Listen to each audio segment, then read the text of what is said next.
at that point, you're not there to play it safe. Like if you're not taking risks, you're not competing. They're empowering, you know. I mean, anybody who's done a CrossFit workout, you finish your CrossFit workout and you're like, I'm on top of the world. Yeah. Like a hunger for competition and like that super intense structure, routine. I still had that desire. Listen to the way people feel and the motivations for doing the things that they did. It was like they were describing me to a T. I'm not trying to solve everything for you, but I know that sometimes you just need somebody to listen. Learned the most is how to fill my cup by filling others. Welcome to the Hungry Dog Barbell Podcast. Join me as I talk with passionate people about their life's failures and successes, and most importantly, what keeps them hungry for more.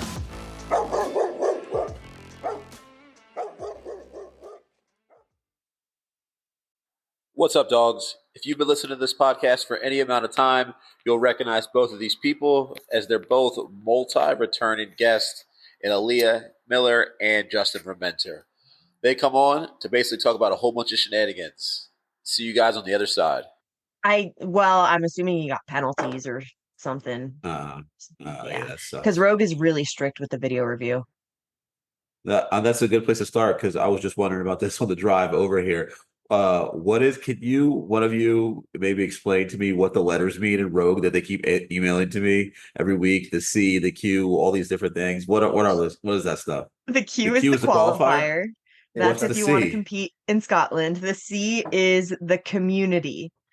So it's like a month-long online, here's some workouts, kind of like the open vibes where it's like, you do it to participate and be part of the community. Yes. Yeah. Is that like a test in the waters kind of thing for like a, Oh, I don't know. That's basically what it is. I don't think it's testing the waters. I think it's, hey, this is out there. They didn't put as much marketing behind it. But then again, I did say that they've been filling my email and my Instagram. Like I see these different things. I didn't even know what it was, but I just keep seeing the C, the Q, and I didn't follow along. I haven't seen anything with the C. I only saw like all the Q stuff.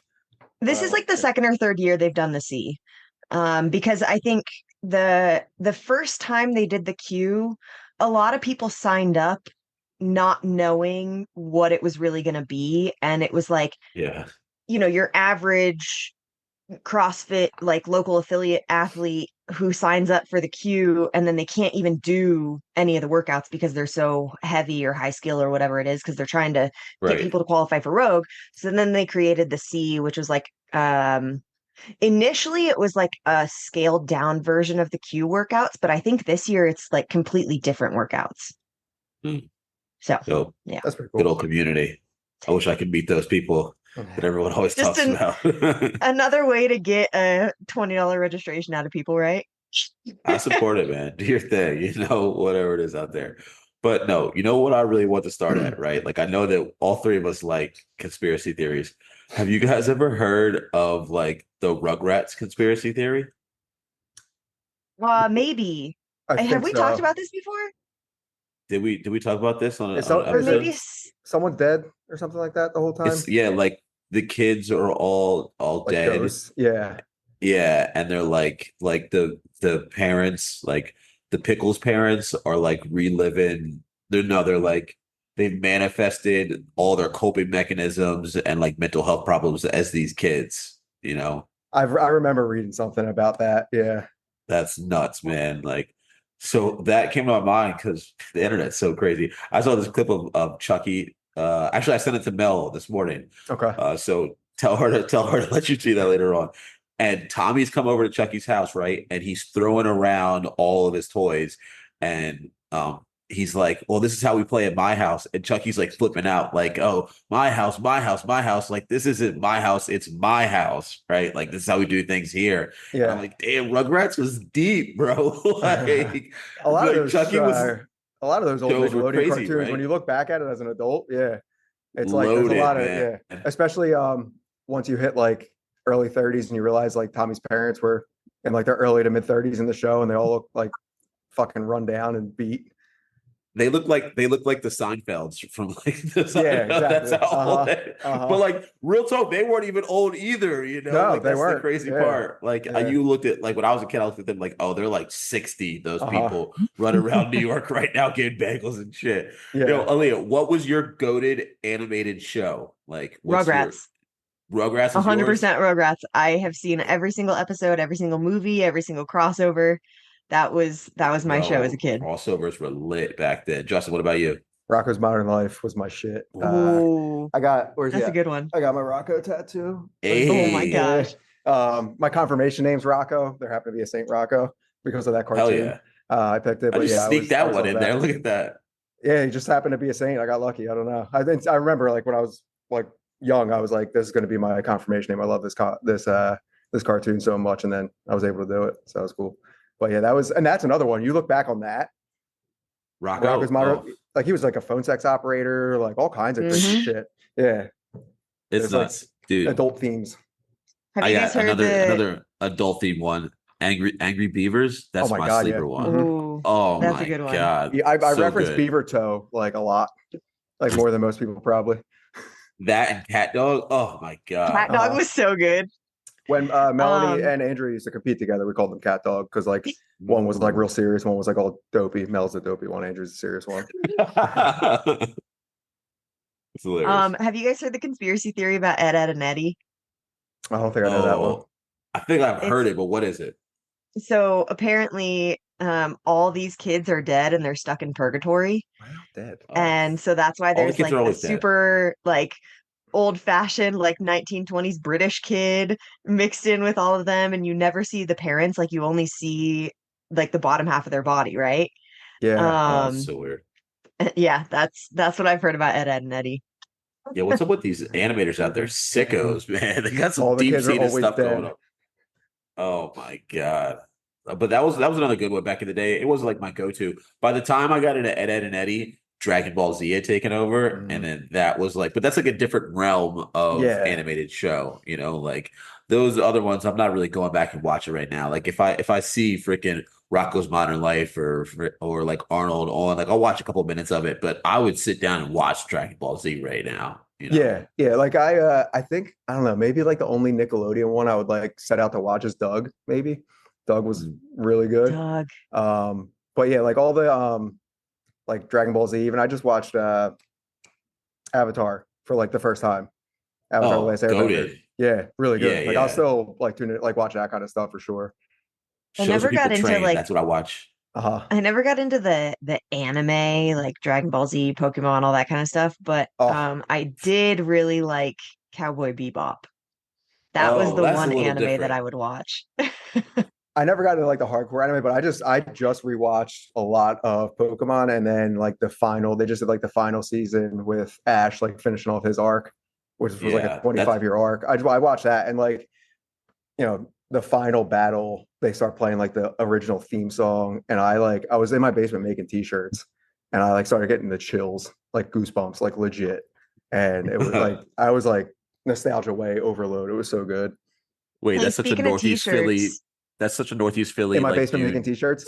Yeah. I mean, story to tell right there. It's better than like, you know, I'm in my basement making, you know, meth or something. You know? I don't know. Like, what do you got the Jason Kelce speech going on while you're doing that? I got Pokemon playing, man. Let's go. Oh man. Speaking of t-shirts, I'm hijacking this podcast to tell you that I want one of Elena's Stitch t-shirts. Yeah, I've gotten so many requests for them. I can get you one. Well, obviously I can get you one, but yeah, I can get you one. So far. Yeah, I made 4 of them. Like every time I wear one to the gym, people are like, I need one of them. I'm like, do you want her last name on it too? Or like, so you know, people want them. Yeah. Oh yeah, I know you do. She's my best friend. Duh. Yeah. And Stitch is my favorite character ever. Lilo and Stitch is like one of my top 5 movies, and Stitch is hands down my favorite. They get a reboot? Like, I don't know. They're doing a live action one. Mm-hmm. Oh man. Which I mean, whatever, but yeah. They could get it right. Yeah. I only found out about the show when we were down at Elena's told me a lot about the show, but when we were down for Metcon Rush, it was like was like this summer? Yeah, this past summer. She's like, you guys are watching the show with us, and like you don't have a choice. Oh, it's so lit. Yeah. Was that her decompress between events? Was to watch Lilo and Stitch? No, that was like pre-bedtime. Yeah, decompression. Yeah. Drown out. Yeah, I love yeah. it. I feel that. It's lit. I I love mean, it just so going much. after like I missed that method of doing TV, like Monster of the Week kind of vibe, and that was what that was in animated form. Yeah, that was good. I liked it. I like the I don't know anyone's name besides Lilo and Stitch, but the guy that likes the sandwiches, the guy that like his Oh, pal or yeah, whatever yeah. likes the sandwich. That The was yellow funny. dude. Yeah. He's got like a He New was York lit. deli accent. Yeah. See, you can do stuff like that in animation. Yeah. It's great. Uh-huh. Like that is I agree though. I think that is the best content out there that it's never had like a big rebrand and like it's No. only kind of lived in merch, for Yeah. so long, but remain high popularity, Like me and Mel joke all the time. Every time you go to Walmart anywhere in the country, there's Stitch shirts like front and center. Yeah, big time. Walmart, Target, all those. Yeah, it's easy to merchandise, One of my favorite pairs of socks that I've ever owned was $1 from Walmart, and they were Stitch Stitch socks. Hell yeah, yeah. Julia's got those, but they got Lilo on them though. It's great. But honestly, I think part of it is because Lilo and Stitch, and like specifically the characters Lilo and Stitch, are like the animated like expression of autism, really, or like social anxiety, social awkwardness. And I feel like so many people relate to that so hard. Like that's why people love it. That's why I love it. Yeah. Right. Because Stitch, outside of being like an alien monster, like he just wants to fit in. It is just always on the, if you actually watch the movies of the show, like always on the outside of fitting in. Like, even when he's trying to be really good. So it works really well, And the big sister, like, do they ever explain why they are like foster kids? I don't think they're probably actually dead, and it's all there you go. They're in purgatory. They're in purgatory, or their parents got trampled by wildebeest, something like that. Disney's other go-to, thing. Why do the parents always die? Man, it's a beautiful story. Crazy. I don't know. I was so convinced that the story behind Frozen 2 was going to be that the parents were still alive.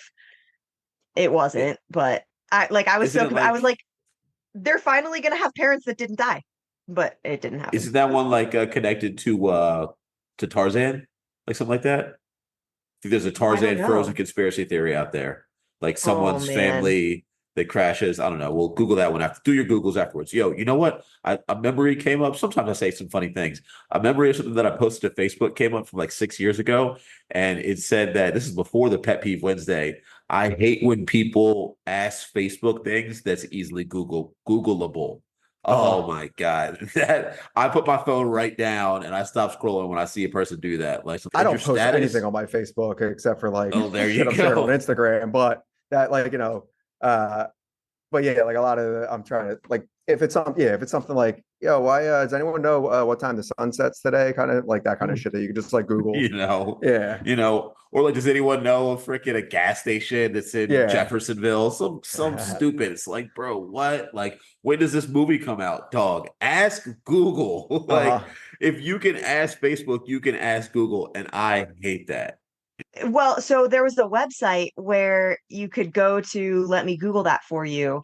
And if somebody asked you a question that was like, you could very easily have Googled that. You would put the question into the let me Google that for you website. You send them the link and it looks like it's going to be the link with their answer, but it's really just like a screen recording of going onto Google and typing in their question. Oh, no, I never saw that. That's funny. I'm going to put that in my Instagram bio, that thing right there for everyone out there. So that's going to be the new prompt on Tuesdays. Ask me dumb questions so I can send you that right there. Google exists. They even got freaking underground Googles, all kind of stuff for people to use out there. Like, do your thing, But I do want to talk about CrossFit a little bit. You guys both were at comps recently. Like, Justin, you were at the Belafonte Brawl. Is that how you say it, right? I think so, yeah. I don't know if there's anyone's name out there. Sure, yeah. It's like the name of the town. I'm pretty sure it's Belafonte. Were you doing your head judging duties again? Yeah. I was head judge. It's a good time. It's a really cool comp. I don't know if you guys know anything about it. The guy Jeremy. Is that in Jersey or Delaware? Delaware. Throw it right there. It's fine. Thank you. He came here in 2020, I think just after we reopened, and he had gotten out of the military, got injured, all kinds of stuff, and had a nonprofit down in Delaware, and he hadn't like started it back up yet. So he now has it like fully up and running, and it's all like fitness and meditation for like underprivileged kids around like his area. Now they do adaptive work too. So the competition's like a fundraiser for it. So they did like the teams, fundraiser goals and stuff like that. So it's a good competition. Like some, decent athletes show up, but it's very much like, hey, we're here for, a good reason to raise awareness, raise money. Like, nice. Don't take it too seriously. Like obviously, like any local comp, like take it seriously, but not too seriously. But like especially that one. Yeah. So it was a really good time. Yeah. Cool. They had an adaptive division. Yeah. So they did. I think upper body, lower body, like seated and standing. Some of them had like one, I guess, able-bodied person, one adaptive athlete. So like Max, Max Cutler. Yeah. So Max was on one of the members at his gym is an adaptive athlete. So it was like they were partners. Nice. And that was really cool because like the best part about it was like at the end of the day, I found out that like it was only those two in that division. Like there was no other people in their division, but Max still like wasn't fucking around. Like he was still going for like 300 plus on the strength complex and like hell yeah, let's go. Cleans. He was? He was going. I was like, I fucking love this so much. It was like it that's was real shit. I love that. But it was it was really cool. And that was like that, and like that type of shit. Seeing that is like really cool. Like the adaptive athletes like getting after it, and like the people at it's called More Than Fitness is the nonprofit, and the people that run the adaptive division there or the adaptive program there did a phenomenal job modifying all the workouts for the adaptive athletes that they were still able to do their version of a strength ladder or whatever it may be. It was like really cool to watch. My buddy Sick. John Edward Heath, he competed at Metcon Rush as like in the regular team division. He's a below the knee amputee. I saw that. And I saw him. Like I thought that was so cool to see really him cool. like on a team in the regular division, still just doing the workouts that everybody else is doing. That was really cool. Yeah, that's really cool. Right. That's Carbon Fiber John. Carbon Fiber John, yeah. Yeah, I met him at he was at Dewey Beach this year. Okay. Yeah, so I got to meet him there. Yeah, that's sick, man. And shout out to the adaptive games going on right now too. Just kicked off this morning, I think. Ellia, how was NorCal Classic? Is that the name of that comp? Yeah, it was a lot of fun. It was hot. Buddy. The 3 days we competed was like just happened to be a 3-day heat wave in Northern California. So it was over 100 every day. Oh yeah. My hands are still. Buddy. Yeah, that was Put from that on the last podcast promo art right there. That was from the last workout. NorCalSu. So CalSu is 100 thrusters for time, and every minute on the minute you do burpees. NorCalSu was 100 thrusters for time, every minute on the minute you do ring muscle ups. So I tried to get them to do that at the Top Dog games. That same thing, but bar muscle up for guys. Okay. Yeah, I mean, it was a cool workout. It was a 10-minute cap. The only person who finished was Colton Mertens. But it was first 3 minutes you did 3 ring muscle ups, second 3 minutes you did 2 ring muscle ups, and then the last 4 minutes you did 1 ring muscle up. But so it wasn't a lot of muscle up volume. It was just enough to be annoying. But the bars were out in the sun all day, and my heat was at like 3:45 in the afternoon. So they had been sitting out on the floor all day. They were scorching hot. So I did my first set of ring muscle ups. There wasn't time because the heats were just back to back to back. They had, I don't know, over 500 athletes, like a bunch of different divisions. And so I grabbed the bar for the first set of thrusters, burned my hands, burned my neck, and I'm doing the thrusters. And then like my hands are already burnt, and I get back on the rings and my skin is sliding because my hands are burnt. So somehow I didn't rip. I don't know how, but I got some massive blood blisters. You got lava hands. But it was, besides the heat, it was a really fun competition, a lot of really cool workouts. They always like to throw in different stuff. Besides burning the skin off my hands, it was a great time. Right. That's what literally built different because I'm not built like that. I was just like, gonna say, other than like all the talent and the work ethic, like that's another thing that separates. Like all right, I'm good. Yeah, I'm like, all right, y'all. I had it. Was that the last workout? Yeah, it was the last one. Yeah, nah. Oh, I did all the other workouts. I'm like, all right, cool. Leave me where I'm at if I take a 0 on this. We skipped our last workout at TFX the year the Eagles were in the NFC Championship game against the 49ers. Go watch it. Yeah. So like, if it's physical, like third-degree burns on my hands, I'm out. Oh yeah, for sure. Well, it's a good thing I still did the workout because I ended up finishing 8th and like overall. And I didn't know this. I thought they only paid out top 3, but they paid out through top 10. So I still won some money. So this was $600 worth of burnt hands. Nice. A couple dollars. I like that. There you go. Oh man. How about we talked about this a little bit. The covering CF person on Instagram. Justin, have you seen them? It's their Instagram handles. I feel like this sounds familiar. They've been posted around and shit, man. Them trying to call out NorCal Classic, not paying out, like when it was pretty clear that like, yo, you blocked out the valuable information in this post. That was nuts. Yeah, people were complaining that they didn't pay the RX division, but that's like so standard at any competition that has an elite and RX division, especially when they qualify through the same qualifier. Like you're going to pay the elite division and not the RX division. So you don't get people sandbagging the qualifier or signing up for the RX division when they should be in the elite division just to go win money.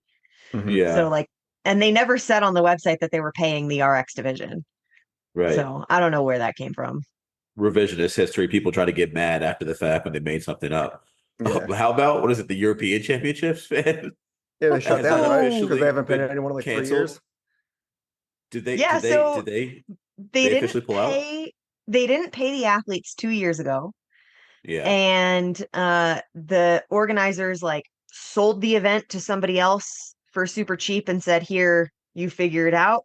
But the athletes from 2 years ago never got paid. So then the new event organizers, I don't remember if they hosted one last year, but this year they were supposed to have 2 like semifinal events to qualify for the final event. And then the final event was supposed to be either like this month or next month. I think it was supposed to be last weekend, maybe, or this weekend. And so they had the first semifinal event. Some people qualified for the final. So, all these athletes are now paying $200-$300 to register for the final. The second semifinal event, they ended up canceling. They claimed it was due to logistical constraints. And then and then they said everybody who was registered for the semifinal, your registration will automatically be transferred to the final event. And I love when that happens. And then they basically like behind the scenes canceled their event, but didn't tell any of the athletes, didn't tell any of the vendors. Someone found out because they still hadn't received any information from the event organizers. So they reached out to the venue and the event was no longer on the venue's schedule. And the venue was like, oh yeah, they told us that they canceled their event. So they canceled it through the venue, but never told anybody. And it was like, it was like a week before people were about to like hop on a plane and go out there. And like people had like non-refundable flights, non-refundable hotels. It's like such an easy thing not to do. Yeah. You know what I mean? Yeah. Like and then I guess you can mess up, but like you don't have to mess up that bad. Yeah, I guess there was a guy that was working for them that when they canceled the semifinal, he wanted to tell the athletes sooner than they did. But the guy running it was like, no, we're not going to do that. And then like fired the guy and still never like gave him his last paycheck or anything like that. Morality kind of thing. He didn't want to tell him until it was like last minute so that he could complain. So that he could claim it was the logistical constraints. Yeah. Yeah. I mean, if you want to, I'll just say, if you want to do like an RX level competition and get paid out for, for doing well, you should do Brawl in the Burbs or any other Oh yeah, that happened already. You know what I mean? Like, you know, we paid out the RX division. Yeah. Shout out to that. I mean, like, I feel that, dude. I've been in a situation before that it's like, oh damn, like, is this not about to go how I thought it was gonna go? I'll put it like that. And the best thing to do is to not be shitty, because that's just gonna double down most situations on how bad it's gonna turn out. So. There's my hungry dog PSA on that one. Don't be shitty. Don't be shitty. And things might turn out a little bit better at the end, Yeah. I will say though, the local competition scene in like the Northeast, like Jersey, Pennsylvania, Delaware, like all those places, it is so different than the local competition scene anywhere else. Like there's so the much Metro, right? more. And at least from what I've seen, there's a lot more local competitions in that area and like a lot more high quality, like well run competitions than you see most other places. The density of the metros that are there, like the tri-state area, it has a lot of like populous people and like people that have done CrossFit for a while. CrossFit kind of fucked up because when they first put out the licensing event thing, like they could have had a great model, but now those comps have like kind of grown past needing that, like yeah. I mean that was kind of a still won this year, like a CrossFit license event. That was a I think it was this year, yeah. But that was a big conversation. No, that was a big conversation after everything happened at the games, and then like NorCal was no longer a CrossFit licensed event after the games. Yeah. There's a couple other events that like pulled their or like, cut their contract with CrossFit to be a CrossFit licensed event. And people were like, well, like, what's the benefit of it? You get to use the name CrossFit, but like CrossFit's not really doing anything for those competitions besides allowing them to use the name CrossFit. And at this point, most people don't need that anymore. Puts more restraints on what they can do. Yeah. So like NorCal, if they had stayed as a CrossFit licensed event, they would have had to take out their swim because CrossFit said no more swimming in CrossFit licensed events until we say so. So yeah, I mean it's like Metcon Rush and TFX don't need. They don't. They're well known enough at this point that they don't need that promotion from CrossFit. No. Yeah. Unfortunately, when does that come to like affiliates, right? We already see it a little bit, and that's the big fear, right? Question for you guys, Ellia, do you plan on doing the 2025 CrossFit Open? TBD. I mean, TBD.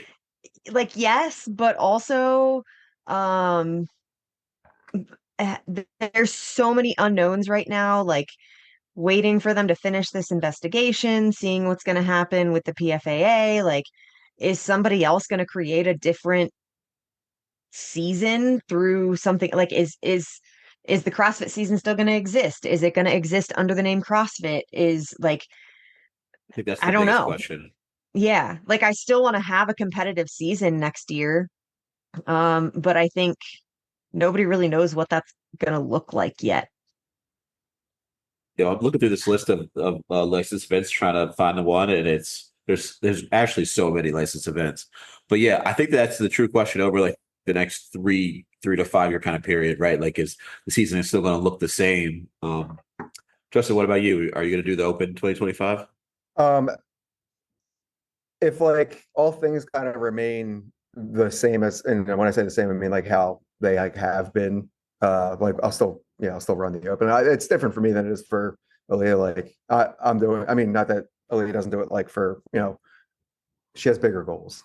Like we do it. It's a community thing here. Not that it's not for you, but it's obviously different. So as long as they don't like come out and like just super fuck up whatever report they're doing and like shitty. Yeah, like as long as they're not like I don't even know what that would look like either. But like the Open is, it's my favorite time of the year.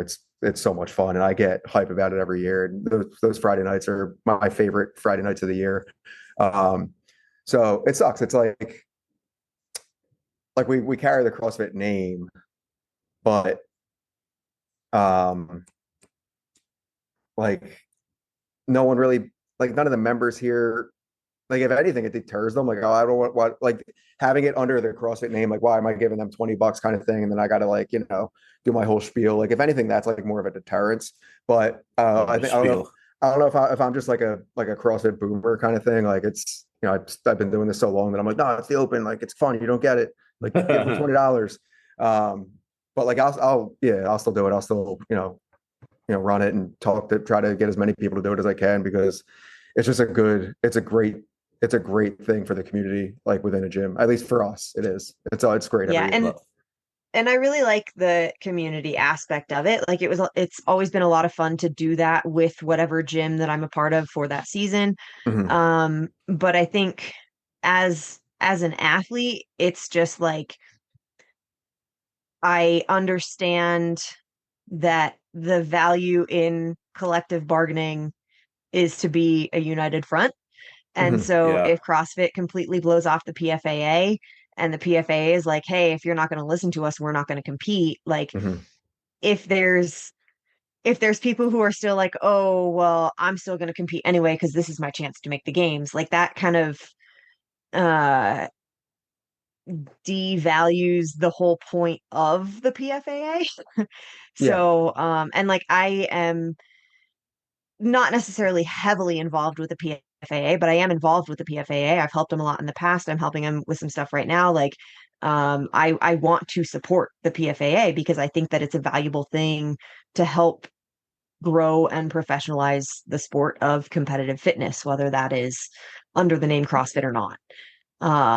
So yeah, it's just it's a weird situation. It's different for like you said, it's different for you. Like the people that I've spoken to that are very much up in the air on whether they're going to do like competitive CrossFit this year are high level athletes. Like, it's definitely like a different ball game for you guys. Yeah. But like, even if the season goes to shit and who knows what happens with CrossFit, like I still plan on competing. I still plan on doing all the big competitions, outside of that regular season if I don't end up doing the regular season. So like it doesn't change my goals and my like training purpose. Yeah. So. Right. So the hands are still worth it, and you're still going to keep destroying them out there on the field. I love that. Hopefully no more burnt hands, but we'll see.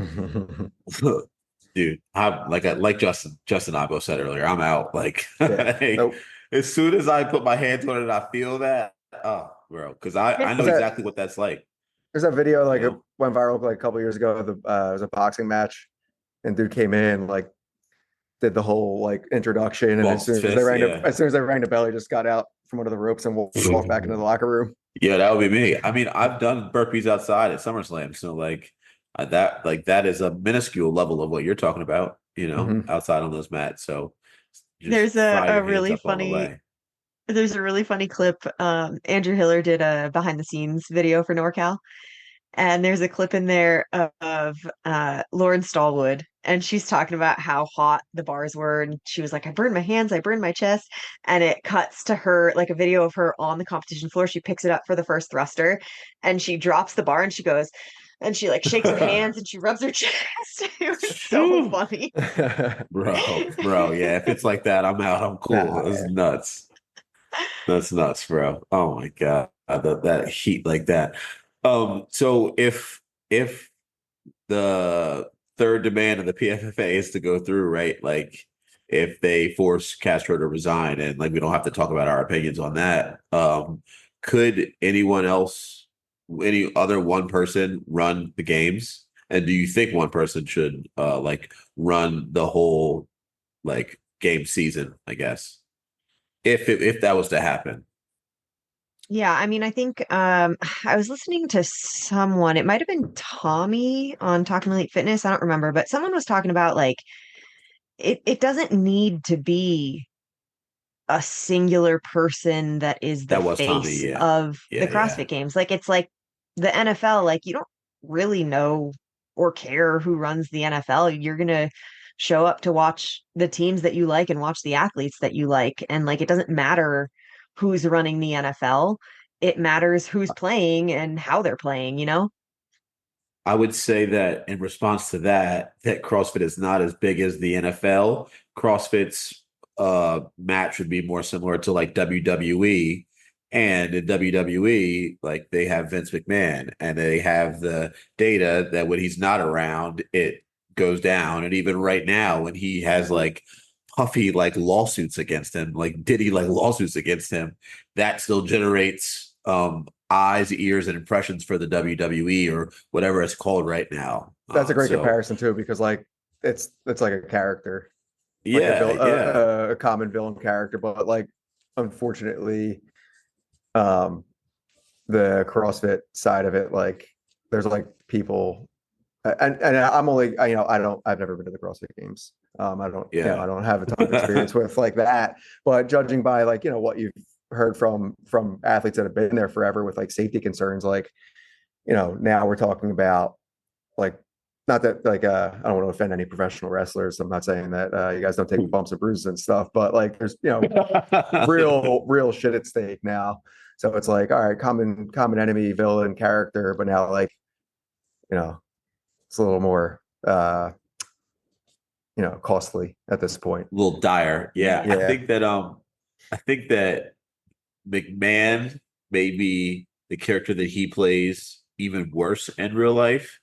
And not that I think that the issue and why there's such a divide online, really, because it's usually not in real life. And that's when all the funniest things happen. And when people talk in real life, they can be like, oh, this is a reasonable conclusion that we could come to. Online, people are like hyper for or hyper against because one side sees Castro completely as the character that he portrays, and the other side sees who he actually is and the what he's able to accomplish with the person that he actually is. Mm-hmm. I won't say it's good or bad the way that he like actually is, but like he's able to accomplish a lot with his personality, like run the games, get people going and build it to the brand that it is today.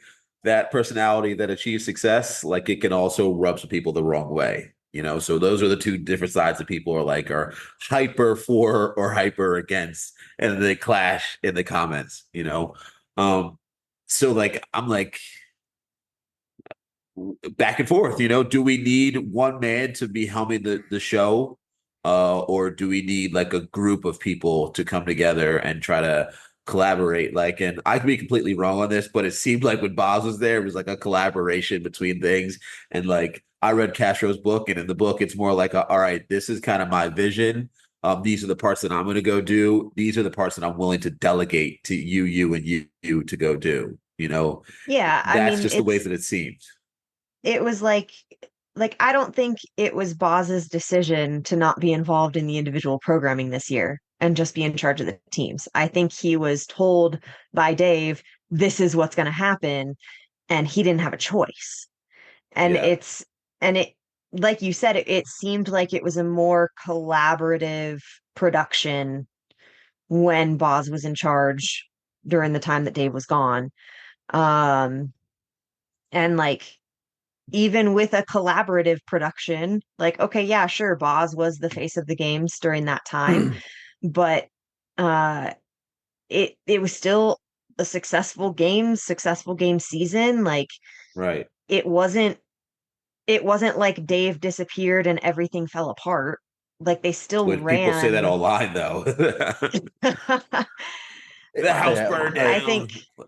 I think people just had a couple things that they didn't like about Boz's programming, and that is just like, they're like, oh, crossover double unders are so stupid. And then that was like, oh, Boz is a terrible games director because he put crossover double unders in. Like, yeah, like, no. I mean, two things. I think like at the end of the day, there has to be, unless you're going to have like, I don't know, like a 5-person panel that votes on shit, but like more likely you're going to have that one person where like the buck stops with them. They make the decisions. I think it's not great if that person, again, I don't know like the inner workings, but if that person is like stubborn and only wants to do things their way and doesn't take any feedback, I think like you can have that one person that's in charge if they're open to seeing like other, people's ideas and viewpoints and whatnot. And like take other things into consideration, whether they you know, end up like implementing those things, that's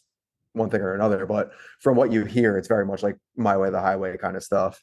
And then with the whole thing with like the crossover double unders, I think me and Taylor talked about this when that happened. I'm not sure. Like you could tell, we were talking about yeah. You could tell who like kind of was like the new, like I guess like newer blood of CrossFit when they're like, this is the dumbest thing ever. When like we had GHD med ball throws, we had softball throws, we had hammering a piece of steel through your legs, like, and this year they were going to do the sledgehammer on the tire. Like there's always been ring weird handstand shit. push-ups.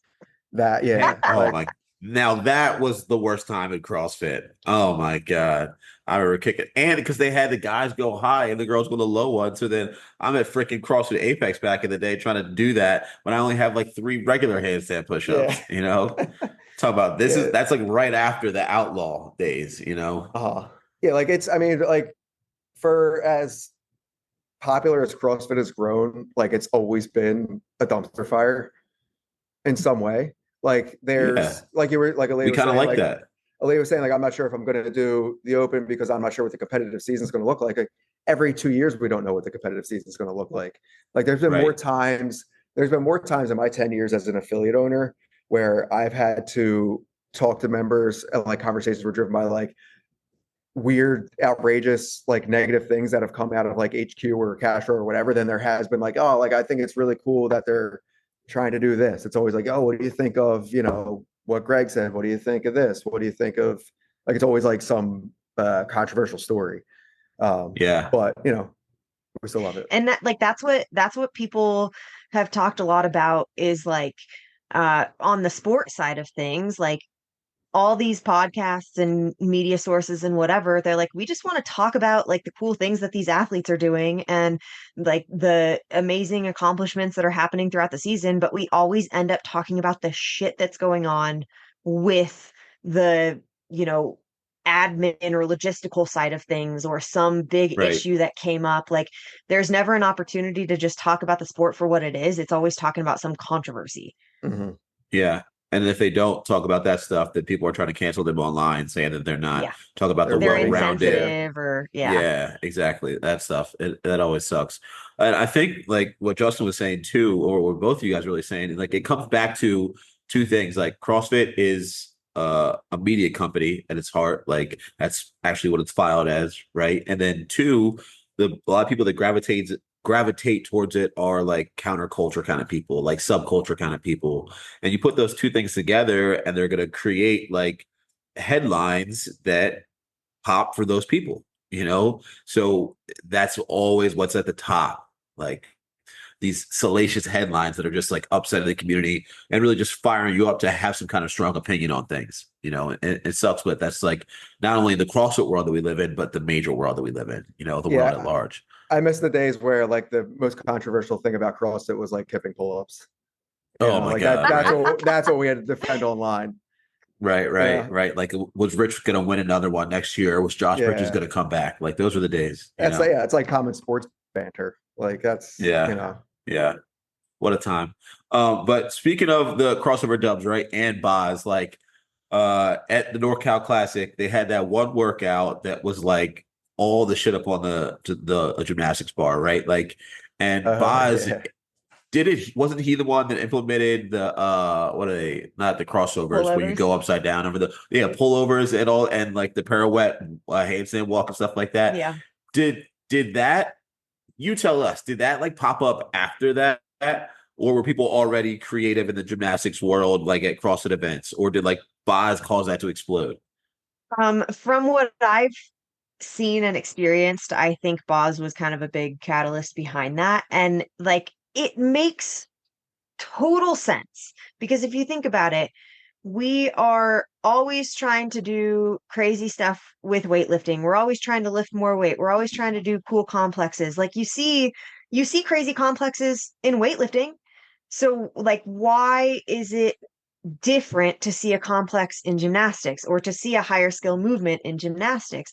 It's like that complex we did. So if for people who don't know, it was a toes to bar, pull up, chest to bar muscle up, pull over, backward hip Lost me. circle, forward hip Lost me. circle, drop kip, which is like in gymnastics, that would be a small part of a routine that like a 5-year-old would do. So Crazy. it's not high level gymnastics. It's very basic level gymnastics. Are you That's better what than a people- 5-year-old? Let's go. That's what I said about the strict ring muscle ups when we were texting the other day. Are you Yeah, fitter than like- a 5-year-old? A strict ring muscle up is how a gymnast mounts the rings to start their routine. It's not that. actually a skill or a scored movement in their routine. It's how they get onto the rings to start. Hate that. Like, we are so below basic level in our gymnastic skills in Stress. CrossFit. And all Boz was trying to do was open people's eyes to what could be possible with gymnastics. And people started freaking out. And they're like, oh, are we Olympic gymnasts now? Actually, no, you're not even close. You're about on par with a 5-year-old. So For real, man. Shout out to Boss for pushing the game forward with that. Yeah, when watching that, I was like, oh, I'm with you up until about the bar muscle up, and I don't even know what this stuff is afterwards. And I was just like thinking about briefing the judges, like how would I tell them what's what and what's not what? These people swinging around up there. The way NorCal implemented it was really cool. So it was an 8-minute cool. EMOM, and every minute of the EMOM, you added a new movement to the complex. And if you made it all the way to minute 8, you did the whole complex, and then you had max reps of the drop kips in the rest of the minute. So your score for the workout was just your total number of completed reps, whether you got capped earlier on in the EMOM or whether you made it to the end and did the drop kips. So like first minute, you did 1 toes to bar. That was it. Second minute, you did 1 toes to bar, 1 pull up. Third minute, you did toes to bar, pull up, chest to bar. So it was like, it was really just like a remedial progression for 5-year-olds. Yeah. Honestly. Yeah. But it gave people like, yes, it was a new skill that they only announced maybe like a week or two before the event, but it gave people still the opportunity to like be in the event and participate in the event and not just get, capped immediately because they couldn't do one movement. They still had the opportunity to progress through it. And then, in 1, 2, 3 years down the road, when that becomes more of like a regular thing for people to do, then we're not going to do an 8-minute EMOM where we're standing around for 55 seconds at a time.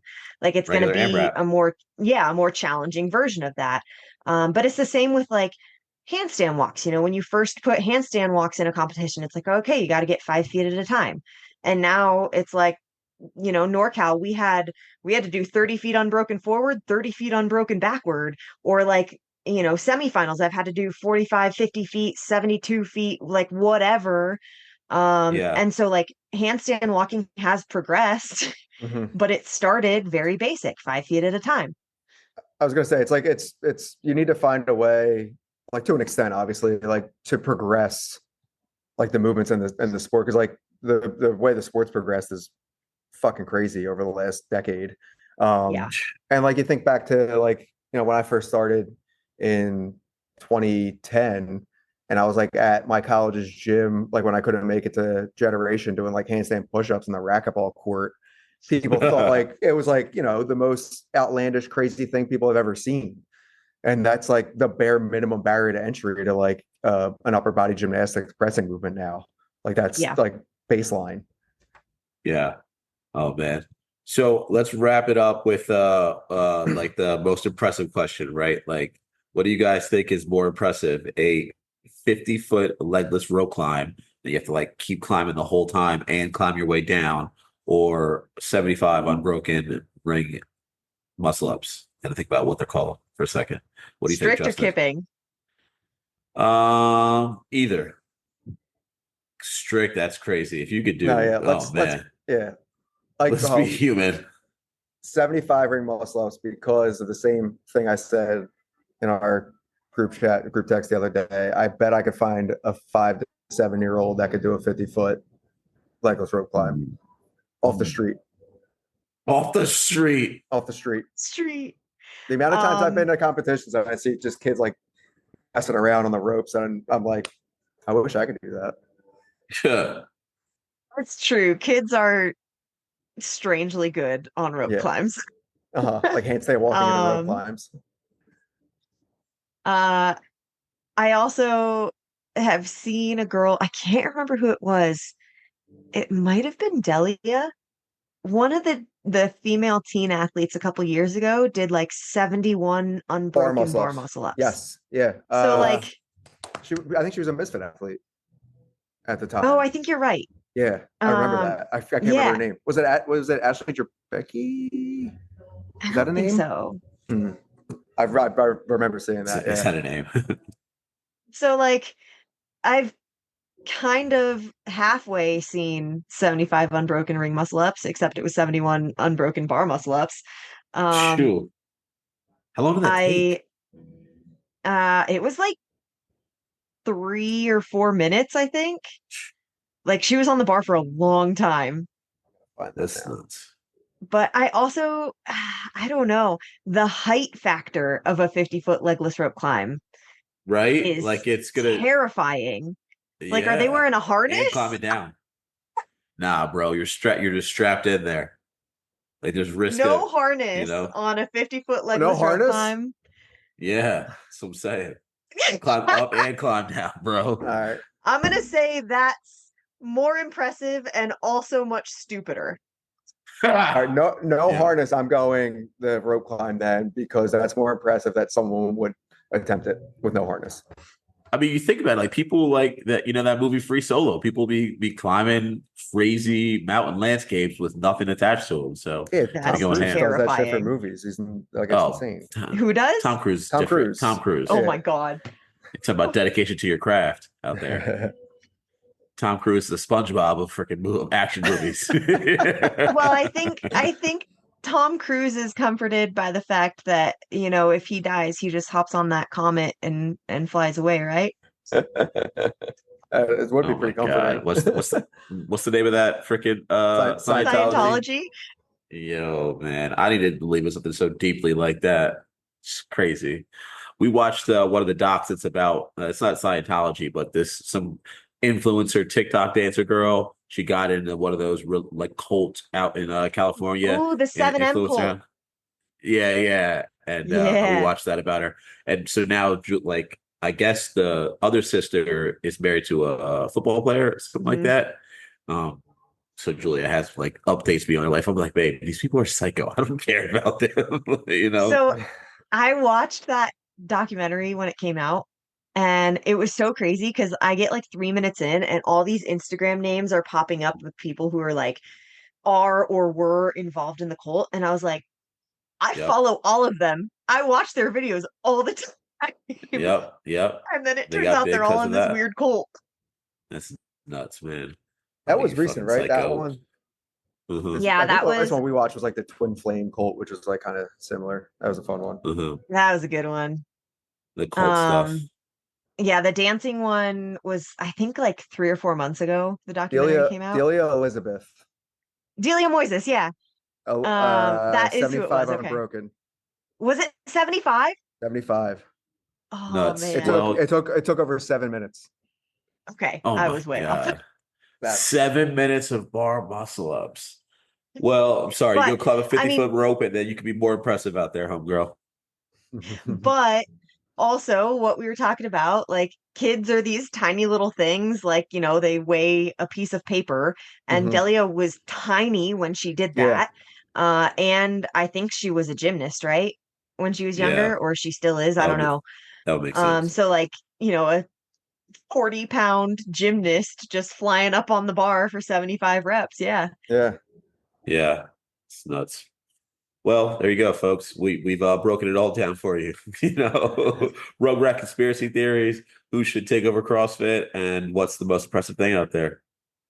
Guys, thank you for coming on the podcast again. Ellia, we'll have to try to figure out how many episodes this is. I think this is at least 9. Probably. Because you came on like 3 times that one summer, like before you left. Yeah. So like that like pads it pretty easily. Justin, I think this is 3 for you, right? This is 3. I was gonna say I gotta start catching up. I'm just gonna start hitting you up with episode ideas. We'll do like 10-minute episodes. Wait, Does the pet peeve episode count too? The pet peeve, yeah, that counts in there too. So that might actually make it 10 then, because actually did forget about that one. Yeah. You have a lost episode. It's Catch out up, there, Jay. but it's just not on all the platforms. I know, it's crazy. We'll start doing like 2.5-minute episodes. Catch up real quick. Yeah. You know. I mean, we're going for total runtime, Jay. Okay, Episode count doesn't matter. It's total runtime. Oh, well, I mean, shit. Well, I feel like both the Justice episodes were like an hour though, too. You know. That's right. Just texting a lot the past couple months. We got a lot to talk about. Yeah, I feel like yours are long too. And Mel's was long. The first one was definitely like 50 minutes. Mel talks a lot. Yeah, it's good. It's great. It's great when people talk a lot. All right, dogs, we go get out of here. Peace.